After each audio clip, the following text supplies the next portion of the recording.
I'll resize everything and voila, we have Steve reading a book on his chair. For the next slide, I'm going to do something.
And I think this is what I was talking about when I said if you're an entrepreneur, you have this DNA of resilience inside of you. And what you called an instinct, that's actually just survival. That's how you're tuned. That's how you're wired. As a business, you cannot afford to fail, so you're always looking for something else to pivot or to iterate. So now looking at the tourism sector, and as a sector, and I think one of the things that was very interesting about this particular challenge was whenever we're talking about innovation, you have the very straightforward sectors that are always, being looked at. And tourism for this particular challenge was exciting because then it was more like, for the first time in innovation, we're also talking about tourism in the same space as we're talking about education and health. So when we're looking at tourism for Tanzania in particular, I think the last quarter, 2020, we saw at least a 75% drop in terms of our income compared to 2019. And Edie, I know you are in this sector. And so could you tell us what it is that you are doing? What have you done? Because you were right in it, and 2020 was a really bad year in terms of tourism. But then what have you done, and what's the future like? What does that look like when we're talking about a resilient tourism sector in Tanzania? All right, first of all, I think when COVID-19 checked in, it put everybody on a pause. Okay, so speaking of other stakeholders, for example, within the tourism sector. So at least every year since last year, in the past 2 years, Africa will receive at least 60 million international tourists. And Tanzania, we are speaking about 2 million. But when COVID-19 showed up, over 30 million canceled their plans straight. 20 million requested for their payment back. So imagine some of the companies in Tanzania, as I'm speaking to you right now, some that I know, they have about 400 employees and they had to shut down and close the whole company. Investment and everything, it's gone. And that's the story of COVID. Now, we were in the same situation. So when I said a pause on April last year, myself, I was still in the office and I was like, maybe it's the time to dive in the water. It's time to actually, stop doing this. But, so I had to go online and start jumping into different kind of boot camps, meetings with other organizations within Europe, Tanzania, and discuss on the best way we can actually change the tourism. The thing is that maybe we were just lucky we aligned ourselves into Stay Africa tourism, because we've been promoting local, but nobody really understood us. But when COVID-19 came in, it was actually a proof that we should start rethinking building our own market, because we don't own anything. Basically, if you see an ad promoting tourism, it might not really be directive to a Tanzanian, but to a European somewhere. Now, we started seeing companies start promoting trips to locals, but they were doing that wrong. But at least that was actually the right way, because they were trying to be resilient to survive within the market and also adapt the new models on how they could actually work with the locals and also see that opportunity.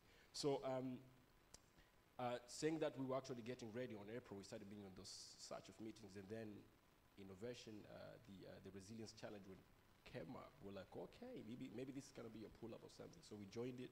And for me, what I really learned during the boot camp was basically, one, be adaptive, right?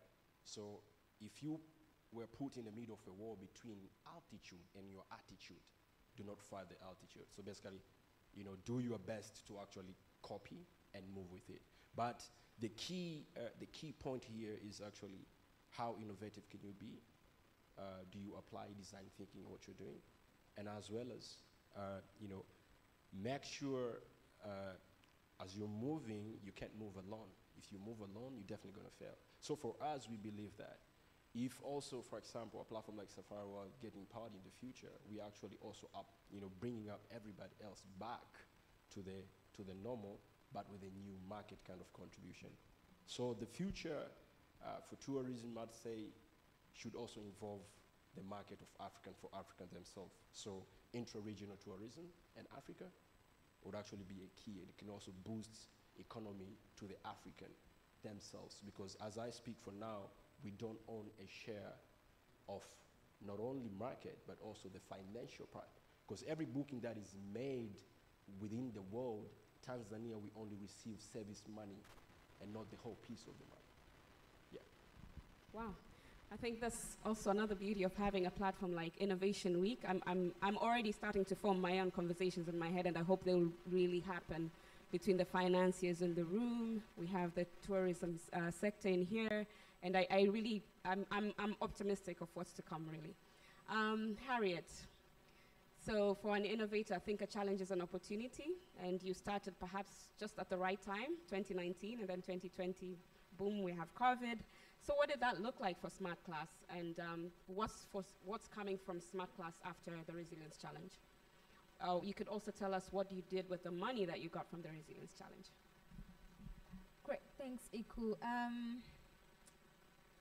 So I think everybody knows that it was really unexpected, and as a startup, as a business, we were not really prepared. And I think this is one lesson that I think we've all picked, that we need to be ready for both the knowns and unknowns. So for us as a business, it was quite tricky because initially we were just relying on one-on-one tutoring. So we would, like a tutor would visit a student at home and then conduct a session, and that's it. So the transactions and communications would be made prior through the platform, but the real, like the final product, it's a physical meeting. We had started going into online platform, but we were very slow because, we still have the physical part that really works. So I would say that when COVID came in, we were not really set to, we were not really doing better on the visual parts. So to us, it was like a turning point, like, hey, we need to like now adopt, we need to pivot, we need to switch to this model, because fine, schools are closed, we have an increased number of students, but then we cannot have tutors visiting students' home. So we had to quickly increase or advance our online infrastructure so as to make sure that we are still able to retain the number of customers or students that we have through our physical classes, moving them or shifting them to the visual sessions. So I think in a way the resilience was, it was not just a resilience, but was also an added advantage to us. So like pivoting to using more online infrastructures, like the visual sessions, drastically increase our number of clients and our income as well. So, so we did, after sort of, being alarmed with the pandemic, we had moved, but then we were still not, as my colleagues have said, as businesses, we just focus on, we need to get maybe more customers in the business, and sometimes we do not really sit and plan, okay, now this has happened, so what do we do so that maybe in future we, we have less issues. So with the Resilience Challenge, I would say to us it was really impactful. It was really impactful to our business in terms of the training itself. So apart from, yes, we had a thought of advancing our online infrastructures, and we had moved, but also so we had skills which were beyond what we were actually implementing. So the financial resilience, because advancing online infrastructures needs money, and we were not prepared for that. So we were like, oh, we do not just need to be resilient in the aspect of technology, but what about the finance part? So yeah, so that was also one of the great that the Recovery and Resilience Challenge impacted us with. So the training itself was really intensive. There was a lot of useful ideas. Also, one of the things that was really crucial to us was the aspect of collaboration. So, as startups, sometimes you just fight independently to make sure you move from one step to another, but that, the aspect of collaboration was very emphasized during the bootcamp, and that really, so we started seeing opportunities, and we actually started partnering with other educational platforms like Kwanzia and the like. So that was a transformation to us. So besides the training, also the funds. So I would say that, so after the training, we had tried to, one of our plans was to really intensify our market strategies. So we have been trying to activate the number of customers that we've had previously. We've also tried to have more ads to advertise our company more. But one of the biggest things that we've actually done, and I would say maybe more than the 60% of the funds we've received from the challenge helped us with, is to disrupt and sort of to redesign our platform. So what we are currently working on more is to make sure that, fine, we have the online infrastructure, but then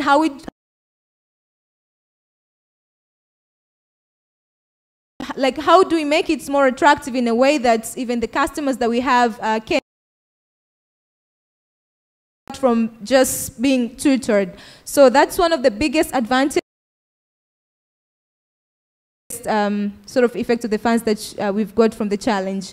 And so one key point is we're actually, as I said, we're preparing for future because we do not know what's going to happen next. So we're trying to move to ensure that at least more than 80% of services that we provide are online based. And that's really one of the great use of the funds that we've got from the challenge. So we really, I would say the Recovery and Resilience Innovation Challenge was super transformative to our company. Asante. Thank you, thank you.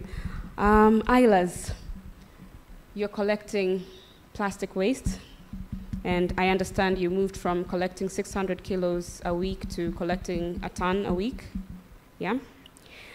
So you want to tell us from Arena Recycling, who is your biggest client? Because you're collecting this, you're turning it into bricks. Who's buying these bricks? Our biggest clients are construction companies and mostly the individuals for their constructions. So we usually do business to customer and business to business models. Yeah. And from the Resilience Challenge, you want to share with us what's your biggest takeaway? What was your biggest aha moment you're thinking?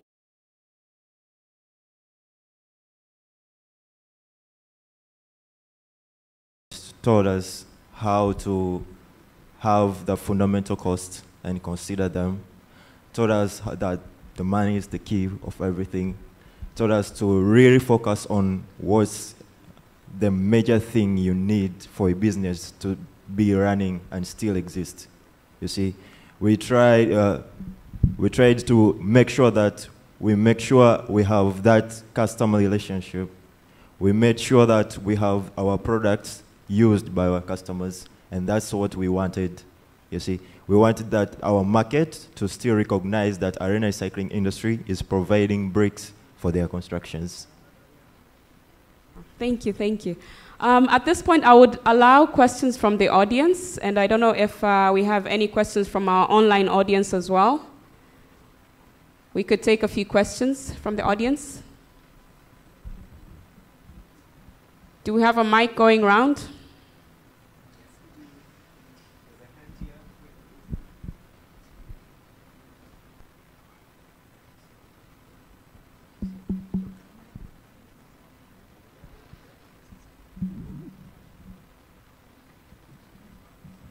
Na tujisikie huru kabisa kama tunataka kuuliza swali kwa Kiingereza. Iku turuhusu na panel yako kidogo wachanganye. Asante sana. Yes, my name is Jabera Matogoro. I'm the CEO for the Tanzania Community Network Alliance, working for the Connecting the Unconnected. I just want to learn from the innovators, to what extent do you think the lack of affordable internet is hindering your innovation? Because I know in Tanzania, people are complaining on data bundles and other related challenges on the internet connectivity. So I'm the fan to address the digital divide in Tanzania, and I would like us to get the feedback from anyone in the innovators. Thank you. Do you have a particular innovator you would love to answer that question?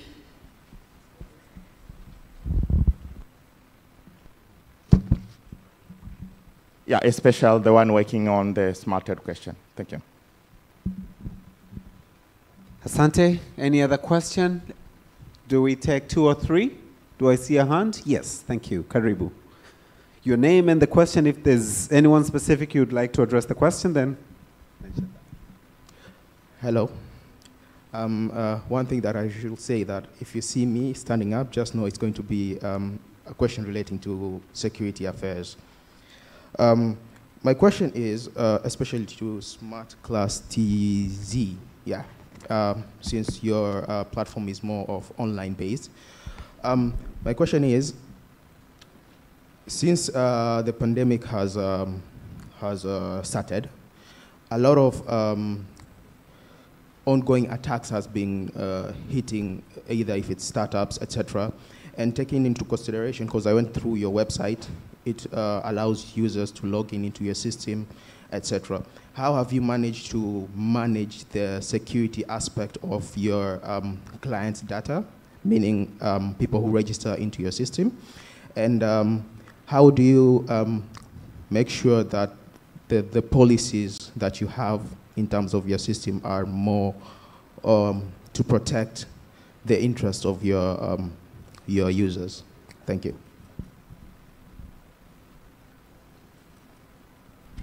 Is there one final question? I see a hand, Austin. Okay. Hello. My name's Joel Sostenes. From University of Dar es Salaam, 4th year, taking quantity survey. And this goes to the innovator making plastic bricks. I was just asking how sustainable materials that you're using, since they are plastic, and in a life cycle of any project, you have to destroy the house, or the house may become obsolete, or anyhow. So how sustainable are you? How are you forecasting your business, let's say 10 years, when the plastic ban and other issues that are going on? So how can you tackle it, let's say 10, 15 years to come? Will you be still in business if every plastic goes obsolete? Thank you. Thank you. We'll start with Harriet and then Eko, Ilas. sorry. Kuna swali kutoka From kwa online? mtu anayetusikiliza online. Luckily it's only one question, na amependa kufahamu kwamba miradi yote au waongeaji wote hapo wamejipangaje kuendeleza biashara zao baada ya huu mpango kuisha. So the aspect of sustainability post the project phases. Asante. Asante sana. So we'll start with Harriet and then Ilas, and then we'll take the last question where all of you will answer. Okay, thank you for the good questions. I think I have two questions, right?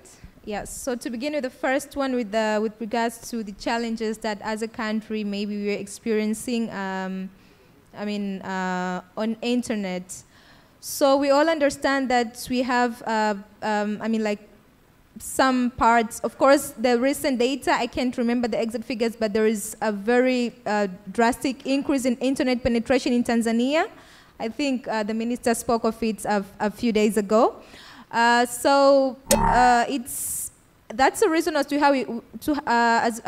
to why we have both online and offline aspects in our platform. So generally, I would say that the world is evolving, and we cannot avoid technology. We are still growing as a country. We are still not yet there as compared to other nations, but still we have to adopt, we have to use what we have. So, and with the challenges that are currently taking place, especially the pandemic, like we've seen, there's a very increased demand of shifting our businesses, shifting our modes of operation to online based. So this is eventually going to even raise more the number of people, or internet users. So we, I would say our initial operations were based on urban areas, which are well covered with internet penetration. So we've not been experiencing that challenge significantly. But now as we expand into rural areas, maybe you're going to experience that as well. But what you're doing is, we will rely more on the offline aspects in areas where internet penetration isn't yet as effective as in urban areas. With the question on data security, we understand this is a global concern, I would say. It's not even big companies like Facebook, they're also experiencing a challenge with data security. So for us, what we do at the moment is at least to make sure that we have a sort of so we have our terms of policy that when a tutor is registering, or when a student is registering in a platform, we'll go through and accept. And so what we do as a platform is we just make sure that those data are used for the purpose of the company only. So we are yet figuring out the best ways to do it, because it's a very, when you talk of data security, it's a very sensitive subject that really requires, I would say, maybe very robust ways of like putting it together. So we're trying to go through some international guidelines, like some for the Britishers, to make sure that we put all these things well together. But at the moment, I mean, we just make sure that as a tutor or as a student, if you've registered in a platform, then you have to agree with the terms of policies that we have. And we do not really take very sensitive information. It's just very basic things, and after we approve that, then there is limited access. Like you cannot, let's say if you're a tutor in Smart Class, there are some of the data that it's only the top management that can see so as to approve you as a tutor and not just every other person. So we are yet to go there, but it's really a challenge, I would say, generally. Thank you. Thank you for the good question, but I would like to remind you of something that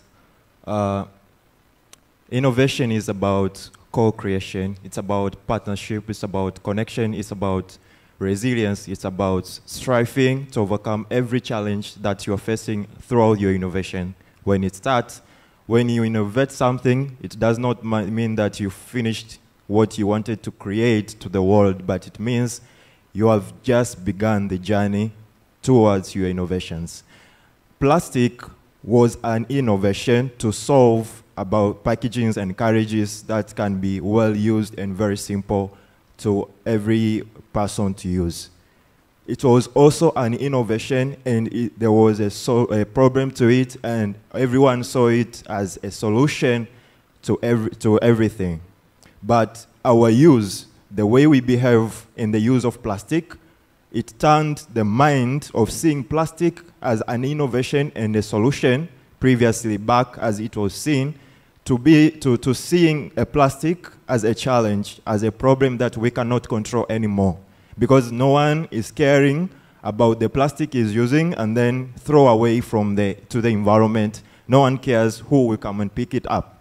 So innovation is about co-creation. We believe that we partner with the innovation that was started years back, and people enjoyed and applauded it and welcomed it with all hearts. But now, the generation that we are, we misuse that innovation, and we don't care what does it bring to the environment. And now we are suffering from what we created ourselves.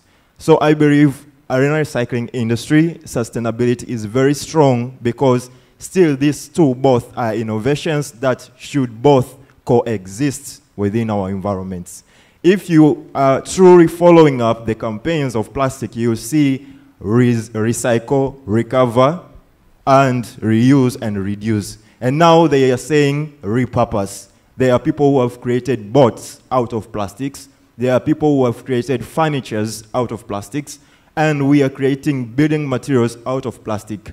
We are not totally diminishing or totally banning the plastic. We are trying to reduce so that our environment could be safe and free from plastic impacts. But we still need the plastic for our own needs. What we need to change is the way we use and our behavior towards the use of plastic to the environment, because it's killing the species in the environment. The microplastics have caused a lot of death to the marine environment, and it's also killing us because it's bringing toxics to our healthy.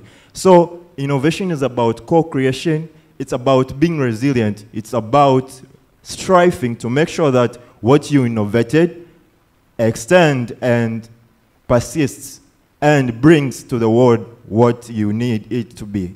Thank you very much. Wow, thank you.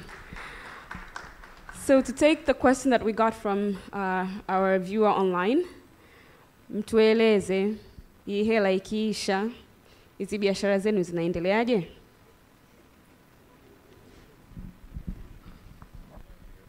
Mimi naweza nikaanza. I think nitajibu kwa Kiswahili pia, so msikilizaji muulize kwa Kiswahili. Ni kwamba pesa ya support ambayo imetolewa na Resilience Challenge ilikuwa ni kwenda kuspark kile ambacho tulikuwa unakifanya. All right?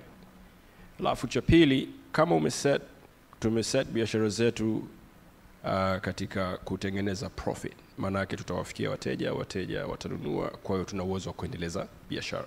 lakini hiyo inahitaji muda pia.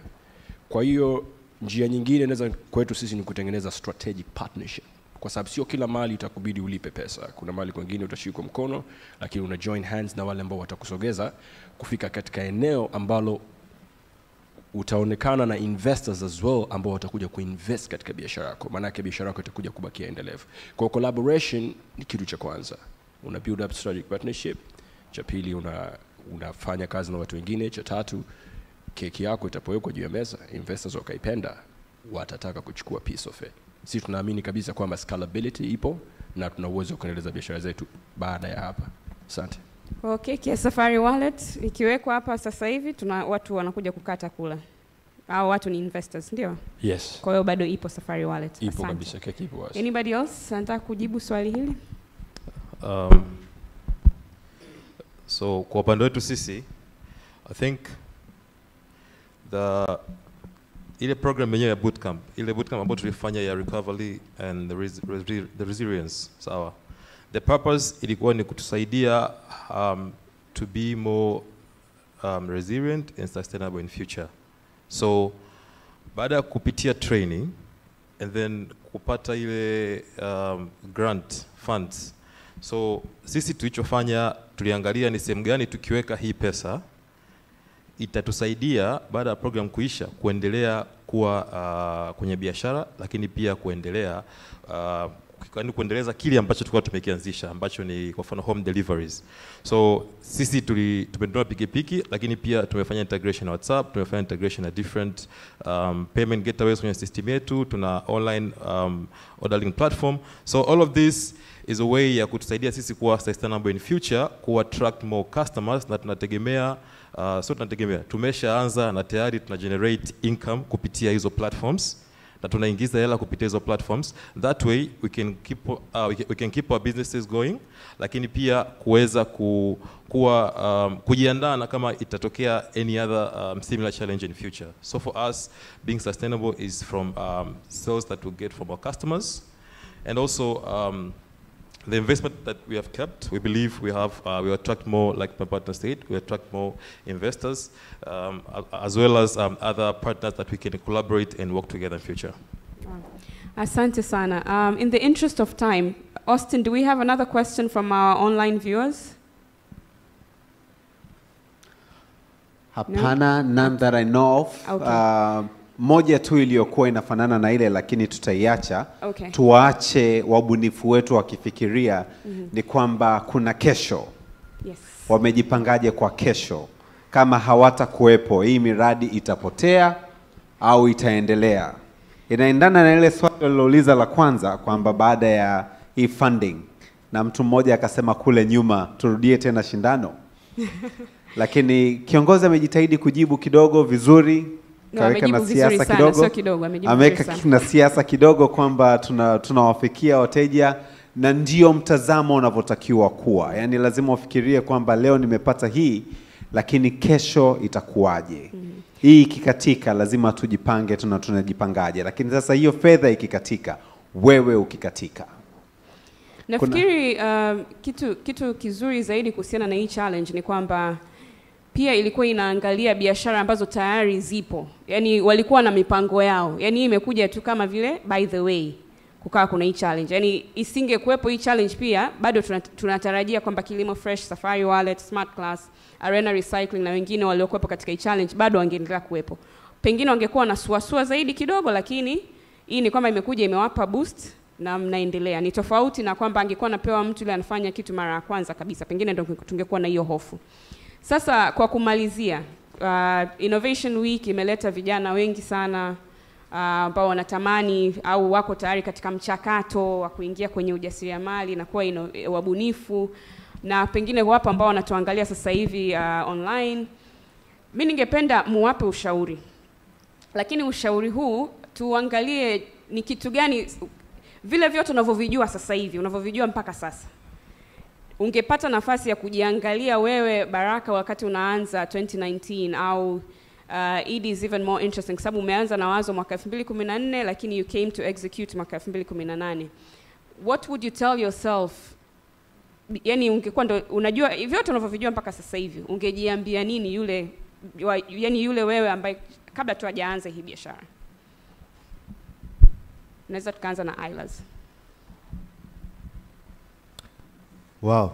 Kitu ambacho ningependa kuambia ni kwamba wajaribu kubadilisha mtazamo. Kabla hatujaanza tulibadili mtazamo wa kuona plastiki kama shida na kuona plastiki kama mtaji.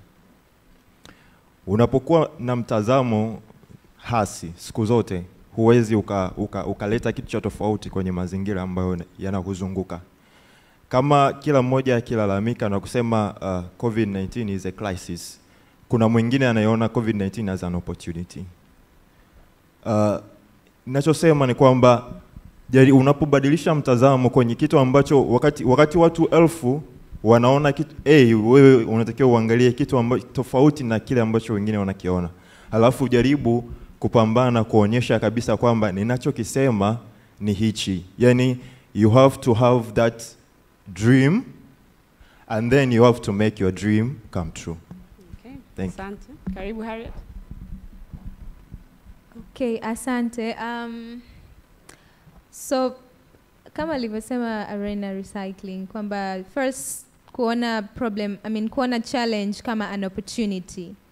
So tunaweza tukaona so many challenges as opportunities, lakini tunafanyaje? So one thing I would maybe like to press on is get started. I think it's a challenge to most of young entrepreneurs kwamba okay, I have this idea, naona kama nikifanya hivi, but then how do I get started? Ama nisubiri, because there will be no right time to start doing something. I remember when we were starting, like jinsi ambavyo tumeanza and sasa hivi ambavyo tu kwa platform yetu ilivyo, it's very different. So you just start, and as unavo move on, utapata new ideas, you will figure out best, utafanya a lot of transformation mpaka make sure kwamba unafika kwenye your targets. Kwa hiyo if you just wait and kuona kwamba everything is in place ili uanze, even you have little funds or whatsoever, utakutana na opportunities baadaye ambazo zitakupa skills, zitakupa funds, zitakupa partners. So just there, get started, and the rest will be sorted out along the way. Asante. Asante. Kwa hiyo wathubutu. Karibu Idi. Wakati anasema uingie ama unaanza, mimi naweza nikakuadvise mambo manne ambayo ningejiadvise mimi mwenyewe zamani. Cha kwanza ni problem. Elewa shida unayotaka kuingia. Na cha kwanza utachokiinvest ni muda wako na kununua knowledge. Kwa kuwa ukiona ingia kwenye biashara mara ya kwanza usifikiri unaijua, but the learning process ni kitu ambacho unachokihitaji. Cha pili, wakati unatatua lile tatizo utakuwa na mfumo huo mmoja utabadilika mara 8, 9, 10, usishangae. Maana yake na wewe pia una adapt katika kutatua lile tatizo. Sawa. Jambo la tatu, unapokuwa unafanya implementation unaweza ukafeli. Sawa, unaweza kukutana na feedback ambayo ni critical. Usifikirie kila feedback ni kwamba watu wanakupeleka chini. Kuna wengine pia hawaelewi unachokifanya. There is a time wataelewa unachokifanya. So inawezekana time pia it's important kujua kwamba kuna timing. Unaweza kuanza 2014 lakini idea yako inakuja kufanya kazi 2023. So don't quit. Sawa. Jambo la mwisho, test it kila utakavyoweza. Ongea na watu, get feedback. Try it again, get feedback until it will work.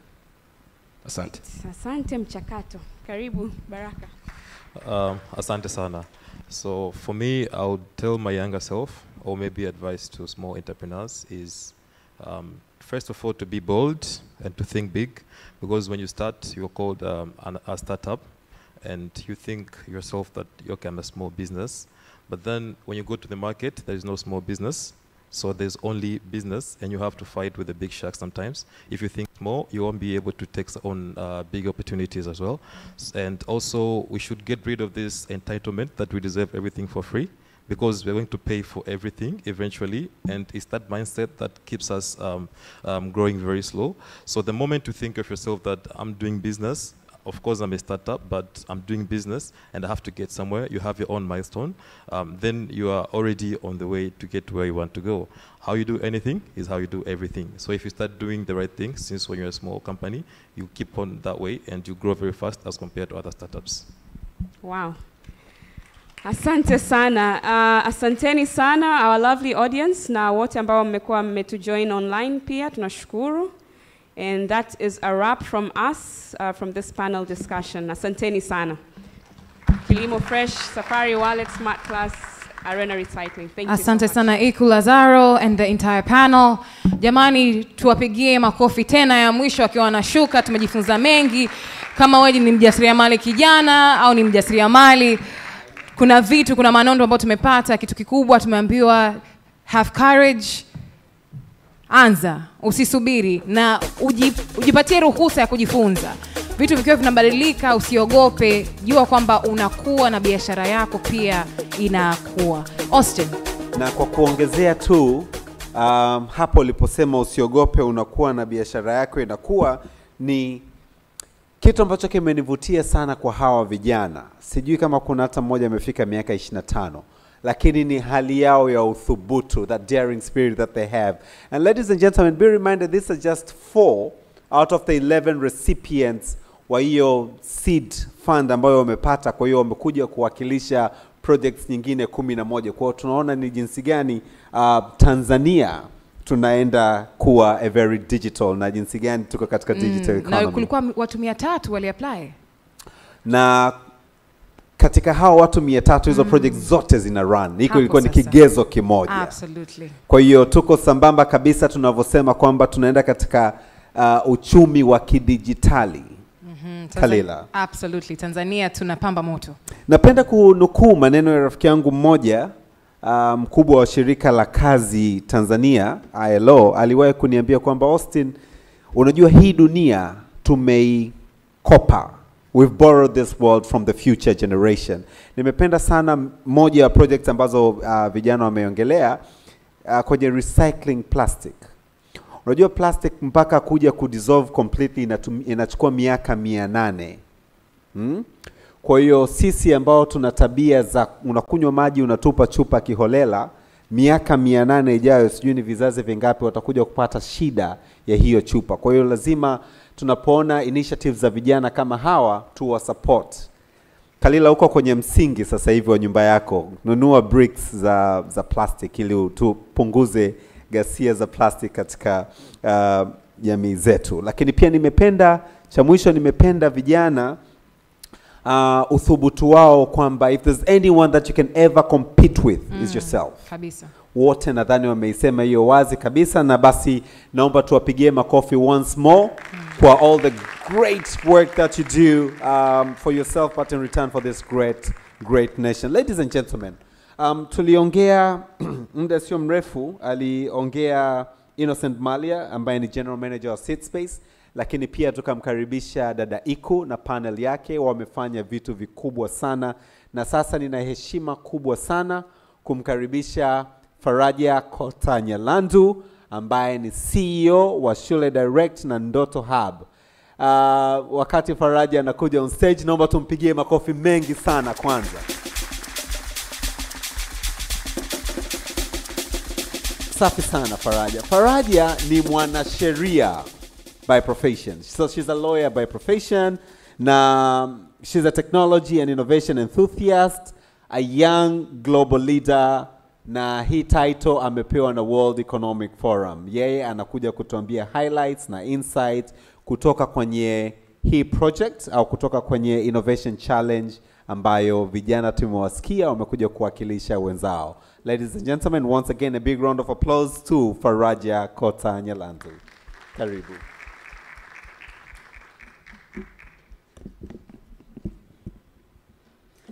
Thank you, Austin. Good morning, ladies and gentlemen. It's again a great honor to be part of this amazing week, and I'm sure the energy is still running very high even though we've had such a long week. But it's my pleasure to share with you the highlights and insights from the Resilience and Recovery Challenge. These are the insights that we picked up from the applications of the startups, but also from the startups as we did the training, and later on from their journey during the mentorship and support program that we provided. I will speak in Kiswahili and English, and we thought of looking at the insights from two aspects, but covering, again, the process. So we considered the ecosystem, but we also considered startups as entities. So the first thing that we really learned on the ecosystem and what can be taken as a good practice was the aspect of partnerships and collaborations. And what we saw in this particular challenge, we have a consortium of is a good practice that we think should be emulated and should be taken forth with other partners, with other funders, when it comes to supporting the ecosystem. On the other side, Ndoto Hub and Seed Space also collaborated. We also went into a partnership to implement this program. In that way, we see partnerships actually being proactive in the sense of doers, but we also see funders learning to work together and finding a common ground based on their common objectives. We also think, based on this challenge, we also think we need to work towards a more inclusive ecosystem. What we learned is we saw applications mostly from Dar es Salaam. We saw applications from previous winners. We saw applications from the same industry, so to say, but we also saw applications from men, not so much from women entrepreneurs. But then we also saw applications coming in. Of course, if you look at the education levels, most of them were graduates, and some of them were high school graduates. And if you look at it, it was also on our case, is how we also positioned the application.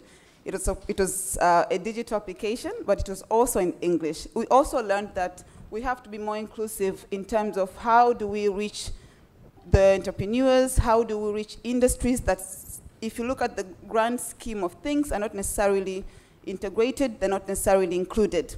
So we want to be more inclusive in the future. We think that we should be aware of the differences in terms of literacy, economic differences, but we also want to support more women, and we also want to cover a bigger geographical area. We also think there has to be deliberate efforts to support more women entrepreneurs. We tried in terms of our screening, in terms of the challenge itself, the call for applications, but we think, again, these are lessons that we think we could have done better as well as program implementers, but we also think these are things that we should learn as an ecosystem.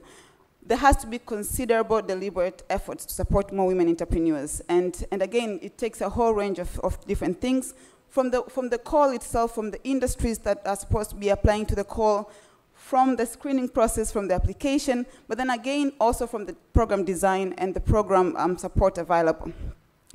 The other thing which I think is also, is almost a myth, but it's not true. We think that innovation should be tech-based. We've made it synonymous that innovation is always technology, but that is not the case. Innovation could just be an improved process, an improved product, an improved service that does not entail using technology, that does not entail using a digital platform. And we think when we speak of innovation, we have to do away with this myth, because it now forces people to only consider digital platforms or tech-based solutions as innovations. Last week, we were in Dodoma for Makisatu, an Innovation Week Dodoma. And what we saw amazing innovations that were not necessarily tech-based. And we have to broaden this definition, but we also have to make it relevant to our environment, to our context. We have to understand what is innovation in our ecosystem, and not necessarily the borrowed or the global definition of innovation and what works in other markets. And on the same note then, context and relevance are very important, because what we see is we do understand our users, we do understand our needs, but we design solutions that are not necessarily considering where they are and what is particularly a challenge at that point. When we speak of resilience, we're speaking of adjusting and accommodating their changing needs, growing with them, meeting their demands. So when we consider context because if you're always contextual, you'll always be relevant because you will be solving a solution that is touching people's lives. Okay. And now technology wants to fail me. Okay. Yes, great. And now, so those are some of the lessons, some of the insights we picked for the ecosystem, things which we also learned. But we also learned a lot from the startups, again, from the application process, but also when we engaged them during the training and throughout the program, the mentorship and support program. It was very clear that resilience is contextual. There is no blanket solution or blanket definition for resilience. What is actually resilience in a specific industry, say tourism, will be very different with resilience in education. What is resilience for, again, a female entrepreneur will be very different for a male entrepreneur. And during this, when the pandemic broke out, we really understood all these differences.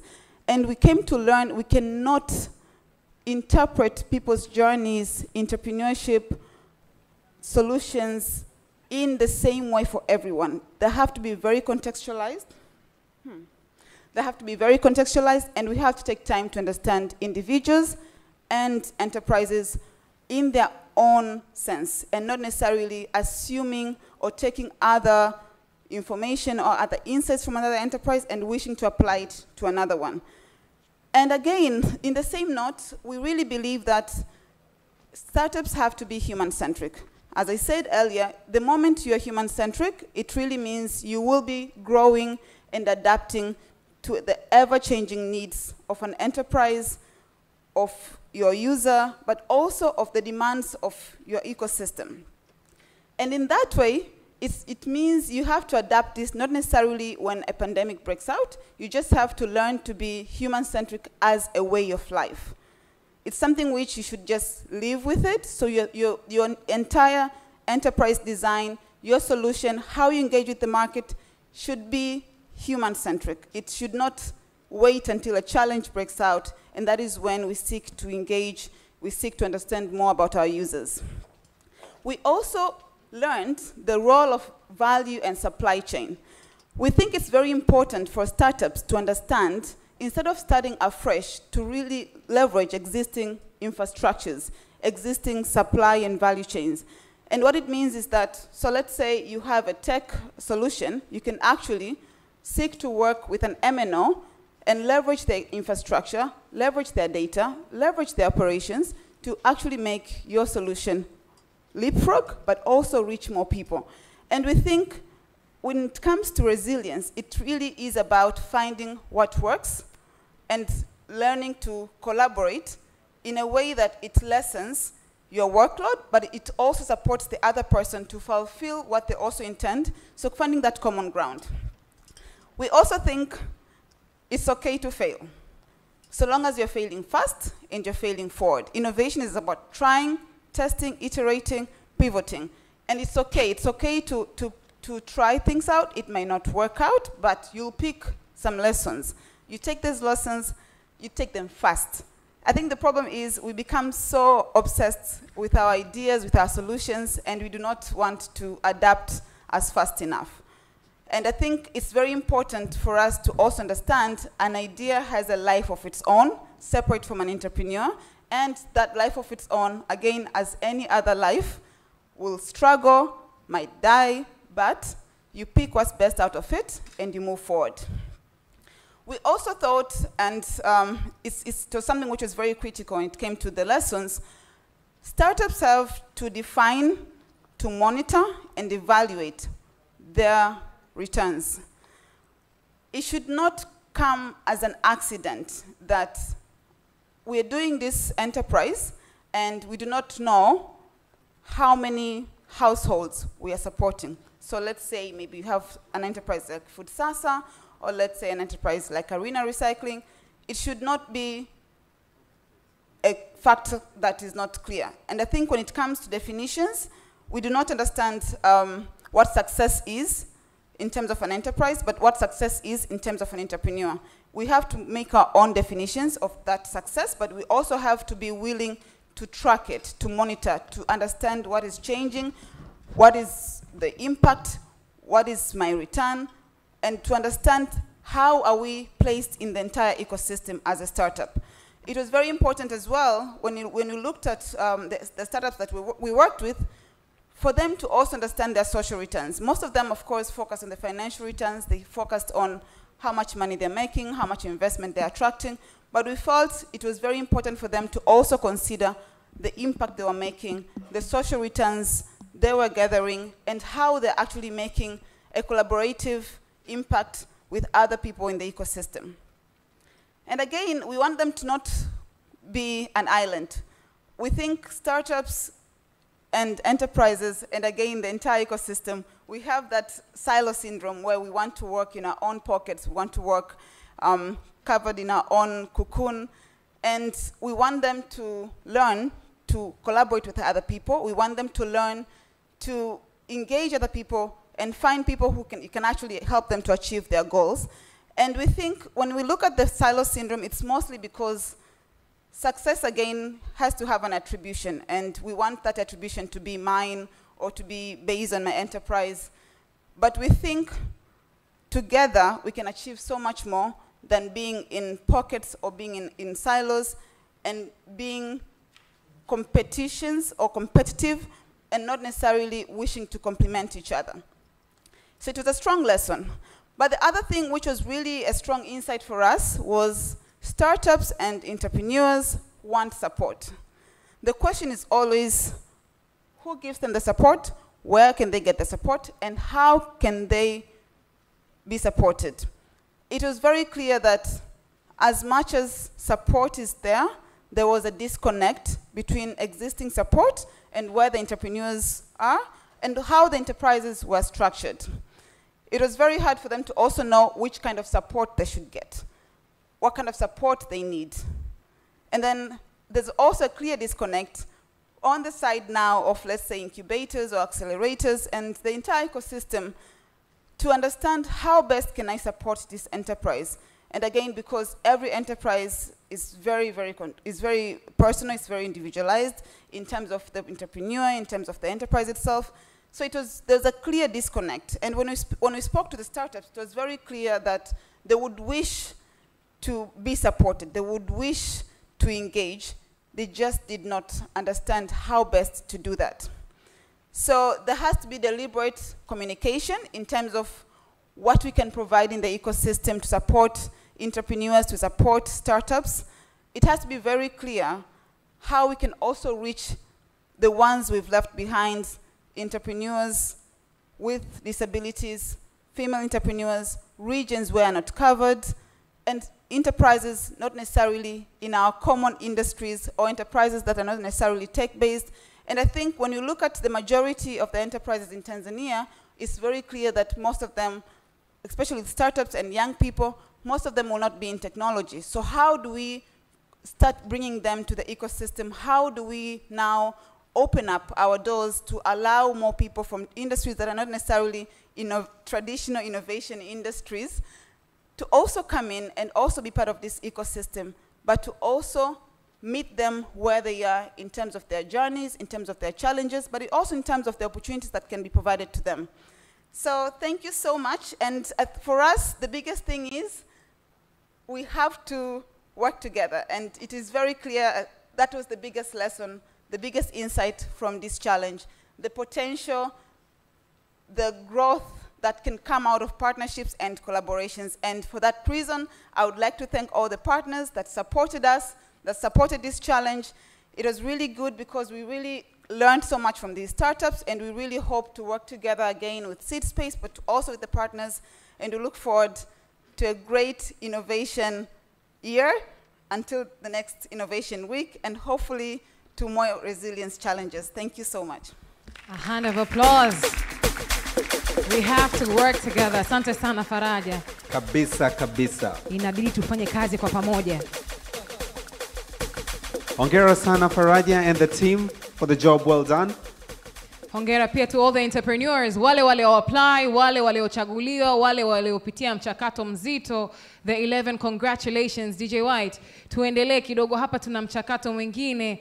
We want to engage everybody in the room and those online as we are preparing to move forward. Absolutely. Na wakati tukiwa tunafanya hivyo, kuna wale watu wanaohusika na burudani, the band, tunawaomba tuonane sasa hivi. The band tunajua tuko basi. Wakati Faraja anaongea Kalila, ndio alinikumbusha maneno fulani kutoka kwenye animation fulani. If you fail, if you fall, there's only one way out. There you go. And that's up. Hapo sasa. Nimependa sana, Faraja sio amejificha wapi tayari, lakini nimependa sana hayo maneno, umenikumbusha, na naamini kila mmoja wetu atayachukua as a take. Na nadhani hiyo ni spirit ambao watu wengi humu ndani wanayo. And that's the thing about the innovation ecosystem. Between all the sponsors, the partners, pamoja na the co-organizers, na innovators wenyewe. Ukiangalia hii ecosystem, it's really very it's a thread that connects. That whole thing of the whole spirit of never giving up. Kabisa. Ukiingia humu ndani ukisikia watu wakikupigia story za failures or almost failures humu ndani, tutaandika novel. Kabisa. Na hivyo ndo vitabu vizuri vya kuvisoma. Hapo sasa. Na moja ya vitu vingine ambavyo Faraja alivisema kwa msisitizo sana. Ndio. Tunaposikia innovation jamani, kitu ambacho kinachokuja akilini mwetu sasa hivi ni tech. Kwamba nitalipata wapi lile mashine, nitalipata wapi lile, lakini ametukumbusha kwamba innovation is not necessarily tech. Sawa eh? Kwa hiyo napenda moja definitions ambazo nimejifunza za innovation kutoka kwa Joe Manirakiza ni kwamba ukifanya kitu tofauti, you're being innovative. Sindio? Justina, head wa innovation na NMB yuko hapa natingisha kichwa kabisa kukubaliana na mimi kwamba innovation ni kufanya kitu tofauti. Na kuna msemo ambao unasema huwezi ukapata matokeo tofauti. Kalila, do you want to finish that statement up? Hauwezi kufanya kitu tofauti. Huwezi kupata matokeo tofauti kwa kufanya kitu kile kile. Kwa kufanya kitu kile kile. So you need to innovate to get different results. Especially kama unajaribu kutatua tatizo. Kabisa. Na matatizo tunayo mengi. Na yataendelea kuwepo. As long as we're not thinking about doing things differently. Correct. Kitu kikubwa ambacho amekizungumzia na amemaliza nacho ni partnerships. We have to work together. And that's the spirit of Innovation Week. Innovation Week Tanzania has a plethora of partners, sponsors pamoja na co-organizers. Tunawashukuru sana. Absolutely. Labda tuwataje kidogo mabibi na mabwana so that we can recognize all the people that go together to make this possible. Kabisa. Austin, our co-organizers. Yes, HDIF wakishirikiana kwa ukaribu kabisa na COSTECH pamoja na UNDP. Jamani, a hand of applause for our co-organizers. co-organizers. Makofi mengi kwao, tunashukuru sana. Asante sana. And then we have our sponsors. Our sponsors, we have both private sector pamoja na development partners. Tunawashukuru sana. I think this is the one ecosystem ambao watu kweli wamekuja pamoja kuhakikisha kwamba tunatatua matatizo ya Tanzania kwa kuwainua vijana, kwa kuwainua wabunifu na kuhakikisha kwamba tunafanya kwa pamoja. Na wanatukumbusha kwa pamoja kwamba safari ndefu, ukitaka kwenda haraka nenda mwenyewe, lakini ukitaka kwenda mbali tushikane twende sambamba. Sawa sawa. Karibu. Labda kuwataja haraka kuna Vodacom Tanzania ambao have been supporting Innovation Week for the 3rd time in the row. Makofi kwao tafadhali. Makofi mengi kwa Vodacom Tanzania, asanteni sana. Tuna NMB Bank. Pia tuna Tigo Tanzania. Tunawashukuru sana. Tuna CRDB Bank. Well done. Tuna UNICEF. UNCDF. Yep. Kuna the Swiss Embassy. Pia tuna Ifakara Innovation Hub. Ndio. Pia kuna partners wetu. Bila kusahau balozi wa Uholanzi. Hapo sasa. Sawa kabisa. Royal Kingdom. To our partners tunawashukuru sana. Tuko mubashara kabisa na hii inawezeshwa na Plus Television, lakini sasa leo tuko mubashara on YouTube.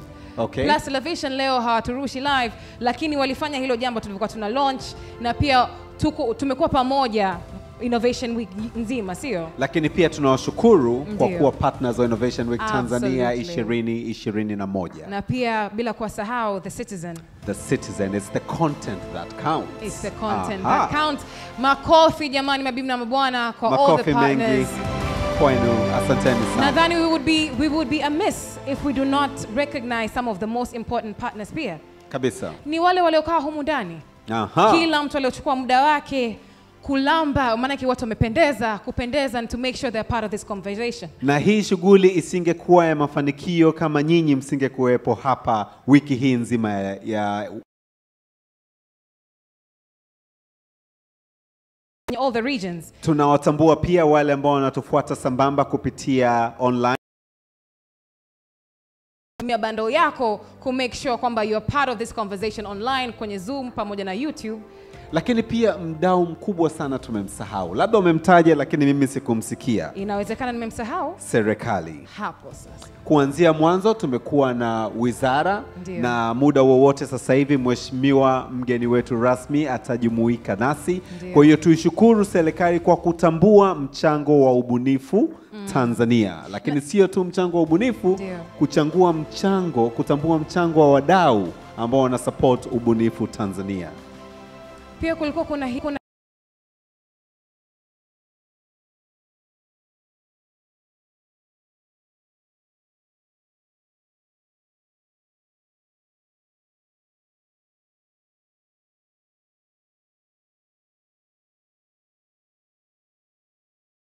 na huyu si mwingine bali ni waziri wetu mkuu wa Jamhuri ya What we're saying is in the past 7 years, the Innovation Week Tanzania has left a legacy. It's not just been us convening in these platforms in the regions, but it's made an impact such that right now Innovation Week is going into the grassroots. Kabisa. Absolutely. A hand of applause for the work that we have all collectively done, the work that you have done in being here. It makes a difference. So thank you for taking your time. Bila kusahau Kalila. Ndio. Mtoto mpya alizaliwa. Kabisa. Ambaye sasa nadhani anachukua jukumu moja kwa moja la kupeleka ubunifu kwenye districts. The new era. None but Jamani mimi naomba tupashe. Tupashe au tumpashie. Tumpashie. Sawa kabisa. Jamani sijui kama tunafahamu jinsi ya kupasha. Utatuongoza. Naomba tuongoze. Wewe tuongoze. Mimi naomba nipashe pia. Ili watu wa online wajue kwamba hata even when you're sitting at home, this is great news for the entire country, the entire ecosystem regardless where you are. Let's celebrate together. Kabisa, tuna kila sababu ya kushangilia, kufurahia na kusherekea funguo.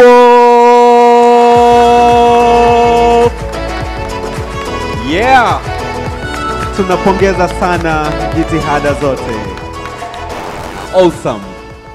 Kalila. Asante sana Austin. Sasa at this point nilikuwa nazungumza na Austin pale nikamwambia kwenye mambo ya ujasiriamali, mambo ya innovation, one of the things that we know about this ecosystem is it's active.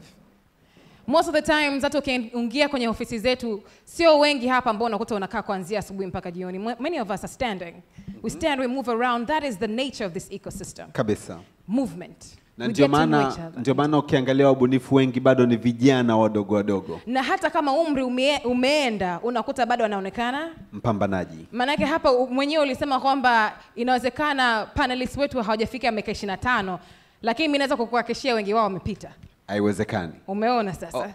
Sasa in the spirit of the ecosystem and being able to show everybody who's watching online on YouTube, but because now hakika kuna watu wengine ambao sio Tanzania tu wanaangalia. Kabisa. The continent is watching. Naomba tusimame. Wote naomba tusimame, please. Can we all stand up? DJ White, you utanisindikiza na nini leo? Tutaanza na hiki. Please find somebody you do not know. Please find somebody you did not know. You did not come with. Mtu ambao haumfahamu. JP kila mtu hapo unamfahamu.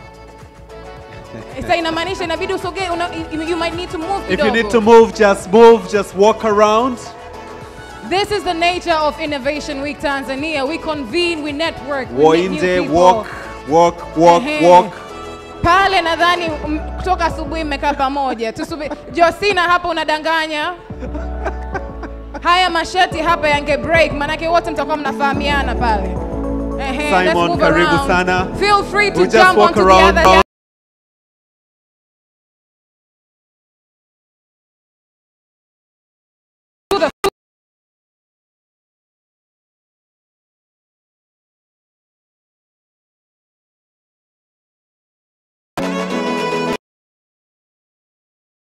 contact? Yes. Do they do selfies? Kabisa. Tunaenda kwenye selfie. Yeah. There we go. This is Innovation Week Tanzania, the place where we convene, we network, we make solutions together, but we hakikisha kwamba we are moving together. Absolutely. We are moving together. Ask the person you're speaking to, what is their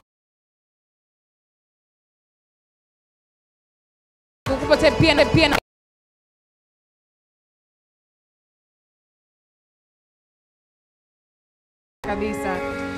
Sasa hapo ulipo, may I ask you to get your phone out? Kuna mchakato tuliofanya in the morning. Chukua selfie moja matata. Person you've just met. Naona camera crew inazunguka pale kupiga picha. Post them online. Post them on your FTZ. Hashtag IWTZ 2021.